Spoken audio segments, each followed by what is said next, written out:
friends, good morning. Welcome back to another wonderful video.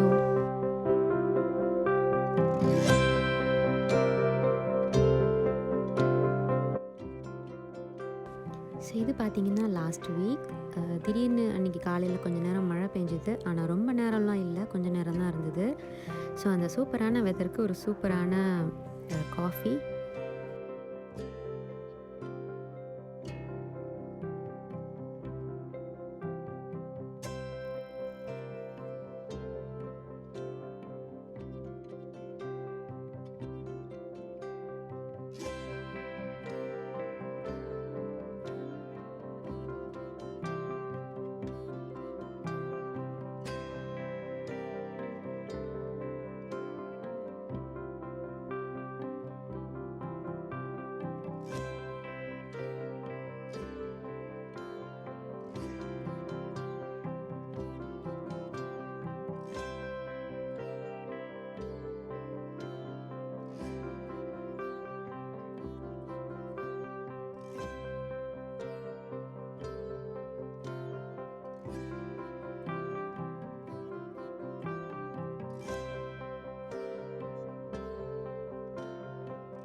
இன்றைக்கி பார்த்தீங்கன்னா breakfast ரெண்டுமே simple. கிருத்தன்விக்கு வந்து பிரெட் ஆம்லெட் போட்டு கொடுத்துட்டேன். என்னோடய பிரேக்ஃபாஸ்ட் வந்து வேக வச்ச அவலும் கொஞ்சம் தேங்காய் அப்புறம் சர்க்கரை போட்டது. ரொம்ப சிம்பிளான பிரேக்ஃபாஸ்ட் தான், பட் லைட்டான ஒரு வே ஆஃப் ஈட்டிங்.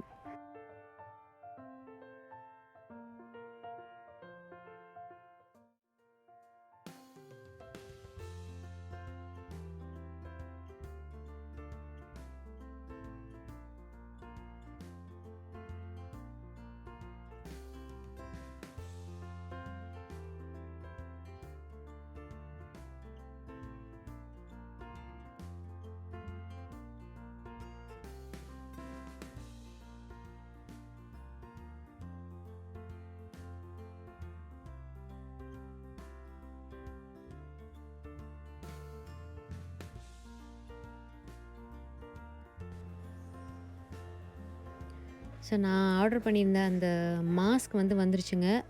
கிருத்தன்வியோட தான், நித்தமியோட தான் இன்னும் வரலை. அது வந்து இன்னும் 1 வீக் வந்து டிலே ஆகிருக்கு.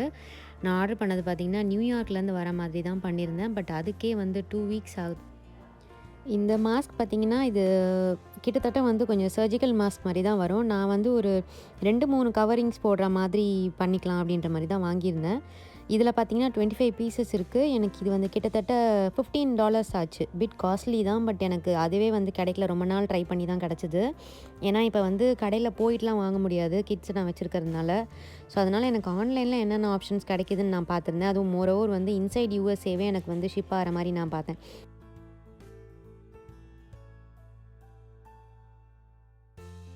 இன்றைக்கி லஞ்ச் பார்த்திங்கன்னா ரொம்ப சிம்பிளான லஞ்சுங்க. என்னென்னா ரசம் சாதமும் தயிர் சாதமும் மட்டும் பண்ணியிருந்தேன். ரசம் பார்த்திங்கன்னா பருப்பு ரசம். ரசம்னு நம்ம சொல்லிடுறோம், ஆனால் அதுக்கு தேவையான இன்க்ரீடியன்ட்ஸ் பார்த்திங்கன்னா கிட்டத்தட்ட 15 பொருள் தேவைப்படுது. நான் எப்போ ரசம் வச்சாலும் வந்து வெறும் தக்காளி ரசம் இல்லை வெறும் புளி ரசம் அந்த மாதிரி பண்ண மாட்டேன். அதுக்காக கொஞ்சம் எக்ஸ்ட்ரா பருப்பு வச்சு அதுக்கப்புறமா தான் பருப்பு ரசம் பண்ணுவேன். பேசிக்காகவே பார்த்திங்கன்னா எனக்கு சின்ன வயசுலேருந்தே ரசமே பிடிக்காது.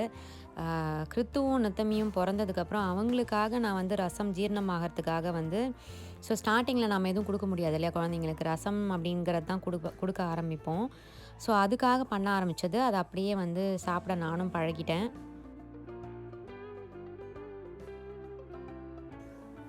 அதுக்கப்புறம் வந்து நல்லா தலன்ட்டு கொஞ்சமாக தயிர் போட்டு நிறைய பால் போட்டு பண்ண தயிர் சாதம். ஸோ லைட்டாக வந்து தாளிச்சிருக்கேன், ரொம்பலாம் இல்லை, ஒரே ஒரு டீஸ்பூனில் ஜென்ரலாக பண்ணுற ஒரு தயிர் சாதம் தான்.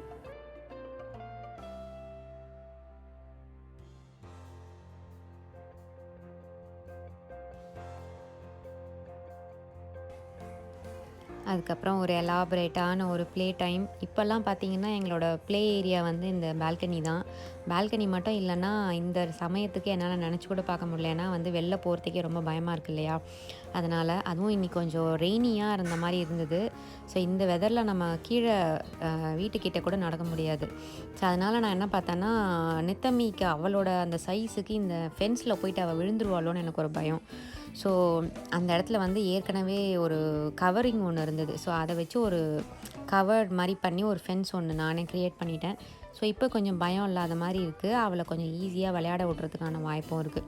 ரொம்ப பெருசாக இல்லை, சின்னதாக தான் போட்டிருக்கேன். பட் அதுவே வந்து நமக்கு கொஞ்சம் ஃபீல் குட்டாக இருக்குது வெளில வந்து விளையாட விட்றதுக்கு. நான் ஆனால் பயந்துகிட்டே இருந்தேன், இந்த அப்பார்ட்மெண்ட் கம்யூனிட்டியிலேருந்து மேனேஜ்மெண்ட்லேருந்து எதாவது சொல்லுவாங்க, நீங்கள் இந்த கவரிங்ஸ் எடுக்கணும், எதுக்காக போட்டிருக்கீங்க அப்படின்ட்டு. ஏன்னா வந்து நம்ம இங்கே பால்கனிலேருந்து நம்ம எதையும் வந்து இப்போ துணி துவைச்சா கூட, இல்லை காயலையோ இல்லை சம்திங் குழந்தை வச்சுருந்தா கூட சிம்பிளாக ஒரு டவல் கூட நம்ம வந்து காய வைக்க முடியாது. ஏன்னா வந்து இவங்க இந்த ஏஸ்தட்டிக் வியூக்கு வந்து ரொம்ப ஒரு இம்பார்ட்டன்ஸ் கொடுப்பாங்க. வெளில வந்து க்ளீனான ஒரு வியூ இருக்கணும் அப்படின்ற மாதிரி பார்ப்பாங்க. ஸோ அதுக்கு வந்து ஃபைன் இருக்கும், அந்த மாதிரி தான் இருக்கும்.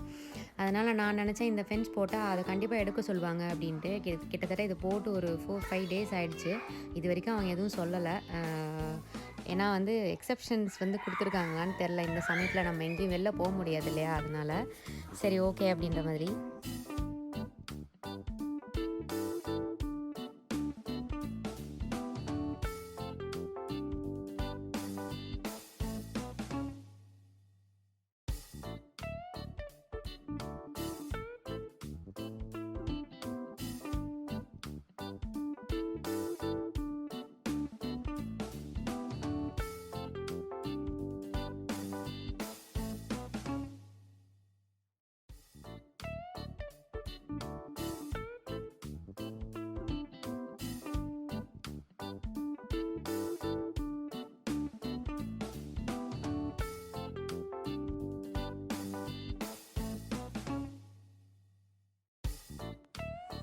டின்னருக்கு வந்து அகெயின் வந்து சிம்பிளான ஒரு டின்னர் தான். என்னென்னா நூடுல்ஸ் அதுக்கப்புறம் வந்து நான் கொஞ்சம் சிக்கன் வந்து மேரினேட் பண்ணியிருந்தது. அதை வந்து நான் சிக்கன் 65 மாதிரி போட்டு எடுத்துட்டேன்.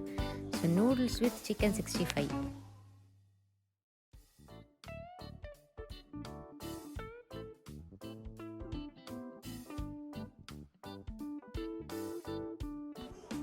இது வந்து நெக்ஸ்ட் டே மார்னிங்கு என்கிட்ட இருந்த பழைய பேட்ச் பன்னீரெல்லாம் வந்து காலி ஆயிடுச்சு. ஸோ நெக்ஸ்ட் பேட்ச் பன்னீர் வந்து பண்ணிகிட்ருக்கேன்.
இது வந்து வீட்டில் பண்ணின பன்னீருங்கிறதுனால இது வந்து ப்ரிசர்வேட்டிவ்ஸ்லாம் ஆட் பண்ணாதது இல்லையா? ஸோ அதனால் இதை நான் வந்து ஃப்ரீஸ் பண்ண போகிறேன். இன்றைக்கி பண்ணியிருக்க இந்த பேட்ச் வச்சு நான் வந்து பன்னீர் புலாவ் பண்ண போகிறேன். ஏன்னா வந்து இது நான் ஃபுல் ஃபேட் மில்கில் கொஞ்சம் கூட தண்ணி ஆட் பண்ணாமல் நான் வந்து நல்ல ஃபேர்மான ஒரு பன்னீர். இது வந்து நம்ம மிக்ஸ் பண்ணும்போது பன்னீர் புலாவ்லாம் பண்ணும்போது அது வந்து உதிராமல் வரும். ஸோ அதனால் இதை வச்சு நான் வந்து பன்னீர் புலாவ் பண்ண போகிறேன். நெக்ஸ்ட்டு நான் வந்து டின்னருக்கு என்ன பண்ணியிருந்தேன்னா, இன்றைக்கி கருப்பு மூக்கடலையை வச்சு ஸ்டோர் பாட் சன்னா மசாலா போட்டு பண்ணின மசாலா ஒன்று. தக்காளி வந்து போடலை, தக்காளி போடாமல் இது வந்து நமக்கு இந்த ரோட்டு கடையிலலாம் கிடைக்கும்ல, சமோசா சன்னான்னு சொல்லிட்டு, அந்த சன்னா வந்து நமக்கு ஒயிட் சன்னா போட்டு பண்ணுவாங்க. அதே சேம் ரெசிபி நான் சாட் மசாலாலாம் போட்டு சன்னா மசாலாலாம் போட்டு கருப்பு மூக்கடலை போட்டு பண்ணியிருக்கேன். இது வந்து சப்பாத்திக்கு நான் தொட்டுக்கிறதுக்கு. ஸோ இதுலேயே வந்து நம்ம தோசைக்கும் தொட்டுக்கலாம், ரைஸ்க்கும் வந்து சாப்பிட்டுக்கலாம். ஸோ இந்த ஸ்டோர் பாட் சன்னா மசாலா, சாட் மசாலாலாம் பார்த்தீங்கன்னா வந்து இன்ஸ்டன்ட் டேஸ்ட் மேக்கர்லாம் ஆட் பண்ணியிருப்பாங்க. ஸோ நல்லா டேங்கியாக இருக்கும். ஒன்ஸ் இன் அ வைல் வந்து யூஸ் பண்ணிக்கலாம். ஒன்றும் பிரச்சனை இல்லைன்னு நினைக்கிறேன். ஸோ எப்போவுமே வந்து நம்ம வெறும் மிளகாத்தூளும், இல்லை ஜீரக மசாலா அதெல்லாம் போட்டு பண்ணுவோம் இல்லையா? அது எப்போ பார்த்தாலும் பண்ணுறதுக்கு பதிலா ஒரு சின்ன ட்விஸ்ட் கொடுக்கலாம் அப்பப்போ நம்ம ஸ்டோர் பாட் மசாலா வச்சு. ஸோ ஐ ஹோப் உங்களுக்கு அந்த வீடியோ பிடிச்சிருக்கோன்னு நினைக்கிறேன். பிடிச்சிருந்ததுன்னா do like this video, share to your friends and comment below. Finally subscribe பண்ண மறந்துடாதீங்க. கண்டிப்பாக சப்ஸ்கிரைப் பண்ணுங்கள். பக்கத்தில் இருக்க நோட்டிஃபிகேஷன் பில்லையும் ப்ரெஸ் பண்ணிக்கிட்டிங்கன்னா நான் போடுற எல்லா வீடியோ உங்களுக்கு வந்து இன்ஸ்டண்ட்டாக நோட்டிஃபிகேஷன் வரும். நீங்கள் உடனே வந்து பார்த்து என்ஜாய் பண்ணலாம். ஸோ நான் உங்களை இன்னொரு வீடியோவில் மீட் பண்ணுறேன். அன்டில் தென் நன்றி, வணக்கம்.